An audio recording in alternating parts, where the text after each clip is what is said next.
እዚህ ጋር የጉራጌ ህዝብ አጥቶ አይደለም የሚናገርለት ሰው ስለሌለ ነው። እኔ ነኝ ብሎ ጉራጌ ነኝ ብሎ የማይወጣ ህብረተሰብ ነው። ይሄ ነው የሚያናድደኝ ነገር ነው። ምክንያቱም ስንት ህዝብ ስንት ምሁር ያለው ህብረተሰብ አንድ ቀንም ጉራጌ ነኝ አይልም። ምክንያቱም ከኢትዮጵያዊነቱን የሚወስድበት ራሴንም ጭምር ማለት ነው። እኔ አሁን ነው ጉራጌ ነኝ ብዬ የወጣሁት። ምክንያቱም ኢትዮጵያዊነቴን ይወስድብኛል ብዬ ስለማስብ። ሌላው አማራ ነኝ ሲል ስንናደድ፣ ኦሮሞ ነኝ ሲል ሲናደድ፣ ትግራይ ነኝ ሲል ስንናደድ ነው የኖርነው። ምክንያቱም ተው ኢትዮጵያዊነትን አትሸርሽሩብን። እነሱ ባንክ ሲከፍቱ እነሱ እንትን ሲያደርጉ ልክ ጉራጌ ግን ጭራሽ ሚዲያ ላይ እንኳን ሊቀርብ እድል የተከለከለ ህብረተሰብ ነው። ይሄን ልንቀበል አንችልም። this is ridiculous አክሴፕት ልናደርግም አንችልም። ምክንያቱም የጉራጌ ህዝብ እውነተኛ ከተኛህበት ተነሳ፣ እንቅልፍን ንቃና ከህዝብ ጋራ ተቀላቀል። እኛ የጉራጌ እንኳን ጓደኛ የለኝም እውነት ለመናገር ቢኮዝ አዲስ አበባ ተወልደን ያደግን ህብረተሰቦች ስለ ዘር ልናስብ አንችልም።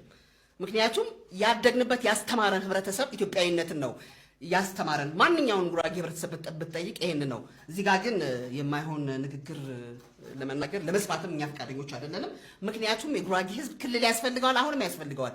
ደግመን ነው የምንናገረው፣ እንጠይቃለን በትክክል። እኔ ጭራሽ በዚህ አጋጣሚ ልነግራችሁ የምፈልገው ነገር ይሄ ሰሞኑን ጽሁፎች እየጻፍኩ ነው። ምክንያቱም የጉራጌ ህዝብ ምን አለው የሚለው በጣም የገረመኝ ራሴ የማላቀው ነገር ኢቭን እናትና አባቴ የመጡት ከምሁር አካባቢ ሆኖ ምሁር አክሊል አካባቢ ሆኖ የማላቀው አንድ ቤተክርስቲያን አለ ምሁር ኢየሱስ ገዳም የሚባል በጣም ለቱሪዝም አትራክሽን በጣም ፎሪን ካረንሲ ሊያስገባ የሚችል ቦታ መንገድ የለውም። 60 ኪሎ ሜትር ተበድሎ ያለ ህብረተሰብ ነው። ወልቂጤና ውሃ የለም፣ እጅን የምትታጠብበት ውሃ የለም እንዴ! ይሄ የሚያሳየው እኮ ምሁራኑ እውቀት ያለው ሰው ወጥቶ ስለማይናገርለት ነው። ለምን ፈሪ ህዝብ ነው ደግሞ። እውነት ለመናገር ምንድነው የሚያስፈራቸው? ጉራጌ መባል ኢትዮጵያዊነቱ ማን ነው የሚከለክለው? ኢትዮጵያዊ ከማንም በላይ ኢትዮጵያውያኖች ነን። ለኢትዮጵያ የቆምነን ዓለም ላይ ሪፕሬዘንት ያደረግናት ሰዎች ነን። ማንም ሰው ሊነግረን አይገባም ስለ ኢትዮጵያዊነት። ስለዚህ መንግስት ራሱ አርፎ ይቀመጥና ክላስተር ምናምን ብሎ የጀመረው ራሱ ነው። ያን ደግሞ በድምጽ ብልጫ የጉራጌ ህዝብ ለመጀመሪያ ጊዜ ነው። በኢትዮጵያ ታሪክ ታይቶ አይታወቅም እንደዚህ አይነት ነገር። እውነት ለመናገር በኢትዮጵያ ታሪክ የጉራጌ ህዝብ ነው ለመጀመሪያ ጊዜ ፖለቲከኞችን ሴረኛ አካሄዳቸውን ሰብሮ ያሳየው። በዚህ አጋጣሚ ብልጽግናን ላመሰግን እፈልጋለሁ። ምክንያቱም የብልጽግና ተወካዮች ናቸው ኢቭን ይሄንን ነገር ሰርተው ለህዝብ ያሳዩት።